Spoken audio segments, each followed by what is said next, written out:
Bienvenidos al Cinematógrafo.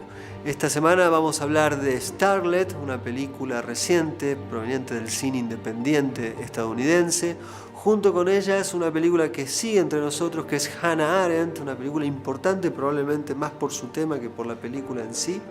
Y en tercera instancia una película de extraterrestres, y muy interesante por cierto, que es Los Elegidos. En fin, quédate con nosotros y aquí van los avances. Los Elegidos, película menor, pero película que respeta al espectador. Ávila extranjera es la ópera prima de María Florencia Álvarez. Starlet de Shane Baker, y una película que vale la pena prestarle atención. Bingo! Bingo! You are one tough cookie to read. Hannah Arendt, película muy menor, de un tema mayor, de una filósofa extraordinaria. That I have called the banality.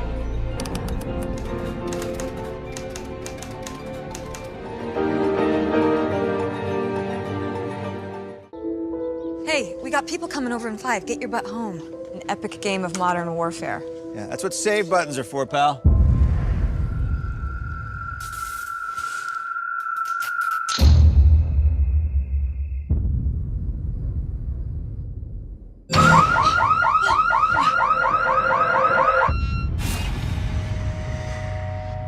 Los Elegidos es una película sorprendente de Scott Stewart, un film de terror, un film básicamente en realidad de ciencia ficción mezclada con el terror, que en el fondo lo que tiene que ver es con extraterrestres. Por momentos remite en parte a señales, la película de Shyamalan, pero hay algo autónomo en el film, que es lo más interesante.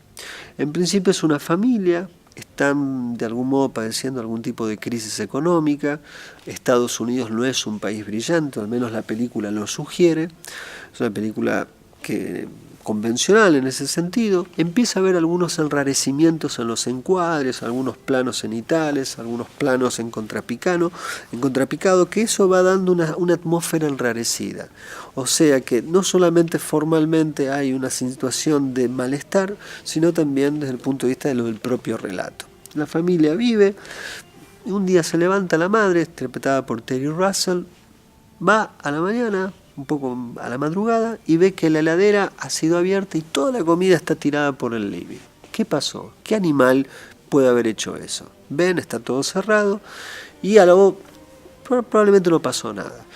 Unos días después, a la mañana, mismo horario, escucha un ruido, se levanta, va a ver, y toda la disposición del living, de los elementos y objetos de la casa, están fuera de lugar en una suerte de estricto y obsesivo orden geométrico. A partir de acá empiezan las preguntas. Los actos cotidianos empiezan a ser extraños, los chicos de la casa, tiene 2 hijos, empiezan a comportarse raros y toda la familia en algún sentido empieza a alterarse, no solamente en lo que sucede a su alrededor, sino en sus propias conductas. ¿Qué es todo esto? Nada más y nada menos que extraterrestres que empiezan a estar en la casa, viviendo en la casa, unos señores llamados los grises, una especie dentro de los extraterrestres, y todo esto lo digo así porque se va develando fácilmente, no es que estoy rompiendo algo del secreto de una trama, va a haber cosas que van a suceder, de eso no voy a hablar, pero hay un momento que es clave, que es el científico sábelo todo, aquel que viene estudiando el tema, y lo que va a plantear es: nosotros somos lo que para son los animales, como las ratas en un laboratorio. Simplemente nos estudian y simplemente es eso lo que nos vienen por nosotros. La película desublima absolutamente las relaciones que se establecen con los extraterrestres y al mismo tiempo tampoco demoniza al extraterrestre. Está en una zona de especies que se investigan entre sí y creo que esto le da a la película muchísimo aire, mucha inteligencia en un film que por momentos tiene una especie de registro clase B, pero que no obstante tiene una inteligencia que hace que la película dentro de ese género sea muy diferente a otras que vienen semana a semana o cada tanto. En fin, Los Elegidos, película menor, pero película que respeta al espectador y maneja los tiempos exactos de dónde hay que poner miedo, dónde hay que generar terror y cuáles son los elementos que un espectador debe conocer y por su cuenta aprender a pensar sobre aquello que ve.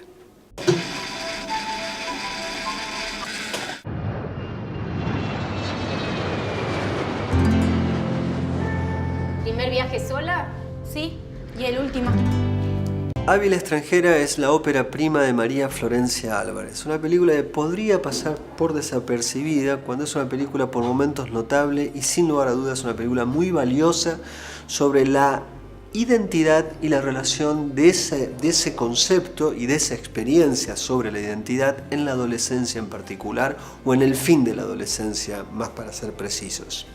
El film cuenta la historia de una niña, Analía, de unos 20 años. Es muy importante quién la interpreta, que es Martina Juncadella. La habíamos visto en Abrir Puertas y Ventanas y en esta película literalmente es un trabajo sobresaliente y notable lo que ella hace frente a cámara. La película no sería la misma sin ella, sin lugar a dudas. Pero el film tiene una cualidad de sorpresa y una frescura pocas veces vista en el cine argentino reciente, sobre todo en las óperas primas.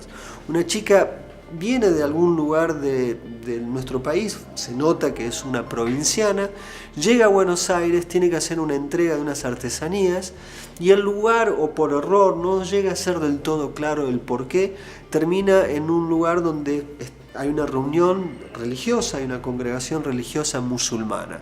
A partir de esto, ella se ve fascinada por lo que sucede ahí, por las vestimentas, las costumbres de las mujeres, y de algún modo va a sentir la necesidad de explorar qué sería eventualmente convertirse al Islam.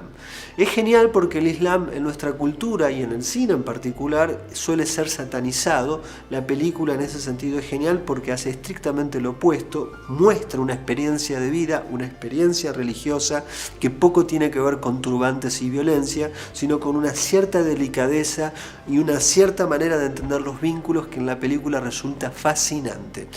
Al mismo tiempo hay algunas subtramas que aparecen, una mujer, ella se va a vivir a un lugar donde viven otros, entre ellas una mujer brasilera, pero la película fundamentalmente tiene que ver con la identidad, la búsqueda de la identidad en la juventud, y en ese sentido la película es fascinante. Además está filmada con mucha elegancia, hay algunos pasajes con unas profundidades de campo extremadamente bien logradas, y vuelvo a insistir, se sostiene en Juncadella, que es extraordinaria, una de las grandes promesas en materia de interpretación femenina del cine argentino contemporáneo. Abby la extranjera.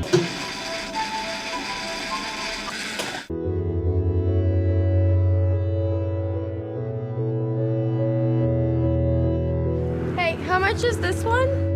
No refunds. Thank you.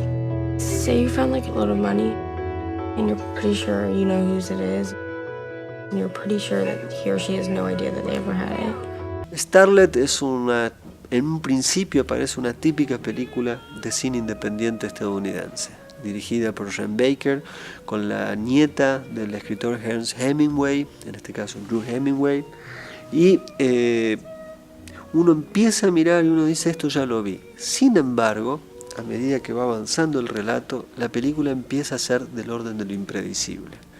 Unos chicos jóvenes viven en un departamento en Los Ángeles, parecen tener una especie de existencia flotante, un poco en sintonía con películas como Adoro la Fama o este año Spring Breakers. Es una zona de la juventud adolescente o ya jóvenes, donde parecieran ser que esas vidas están en una suerte de cuestión flotante, ¿no? Son vidas flotantes que no se sabe muy bien de qué viven, qué hacen, a dónde van o qué es lo que quieren.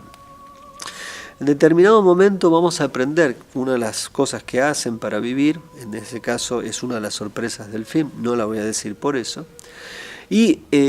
pero la película empieza a funcionar en su relato a partir que la mujer, Jane, que es la chica que está interpretada por la nieta Hemingway, va a encontrar en un jarrón, en una subasta de esas que hacen los estadounidenses que venden cosas usadas, una cantidad de dinero enorme que pertenece a una viejita que es quien le está vendiendo el jarro.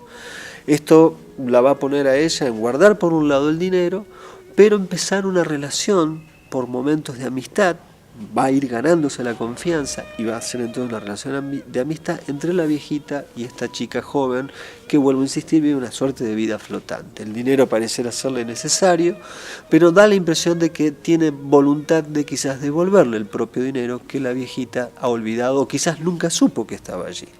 Este es el universo moral que va a mover el film, pero lo interesante es este encuentro entre dos generaciones que pertenecen a mundos absolutamente dispares, absolutamente inconmensurables, porque en esa relación lo que se denota en la película es un orden del mundo que ha cambiado radicalmente entre generaciones tan distantes.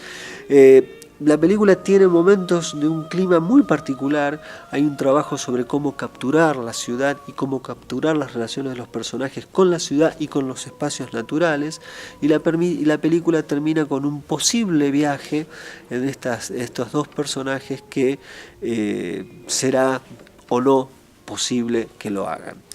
Hay algunas escenas altísimas, subidísimas de altísima erotismo, algo inesperado dentro del film, pero estos son partes un poco del secreto que tiene Starlet de Sean Baker, para mí su mejor película y una película que vale la pena prestarle atención.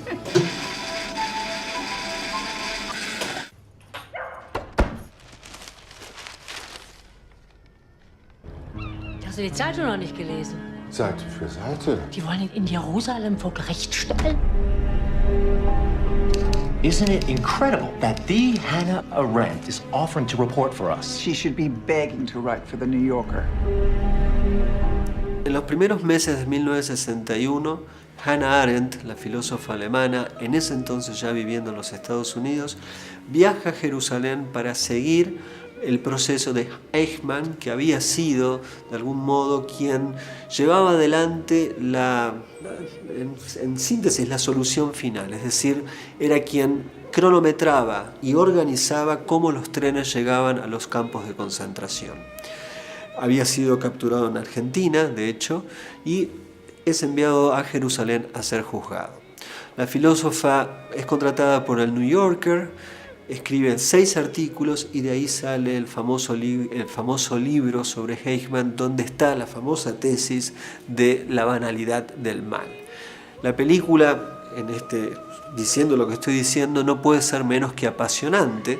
Sin embargo, son de esas películas cuyo tema es mucho más poderoso que la película en sí. La película por momentos, de hecho, parece un telefilm con decisiones de puesta en escena casi rudimentarias, con un modo de apropiarse sobre el material estrictamente documental del momento donde Eichmann es juzgado, tratándolo de incorporar a la ficción y no siempre funcionan. Sin lugar a dudas, el personaje interpretado por Bárbara Zukova es una gran actriz, lleva y sostiene fundamentalmente la película en el nombre de esa extraordinaria filósofa que curiosamente fue novia de uno de los filósofos más importantes como Heidegger, que en cierto momento estuvo ligado al nacionalsocialismo y que la película en algún momento, con algunos flashbacks medios torpes, trata justamente de dar nota de que eso también sucedió en la vida de esta filósofa, como dándole quizás insinuando cierta contradicción en sus posicionamientos respecto a lo que fue ese proceso en particular.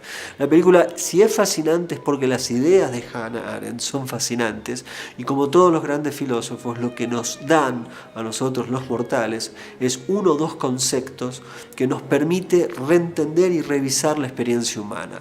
Hasta ese entonces el mal era radical. A partir de ese momento el mal podía ser pensado como algo banal. ¿Qué quiere decir? Que un simple tipo, sin pensar, no sin saber, pero sin pensar sobre lo que hace o lo que sabía que estaba haciendo, es capaz de obedecer y llevar adelante una matanza cronometrada sin interrogarse y sin ser estrictamente un monstruo. Esto causó estupor, causó malestar en la comunidad judía y todo eso se ve en Hannah Arendt, película muy menor de un tema mayor de una filósofa extraordinaria.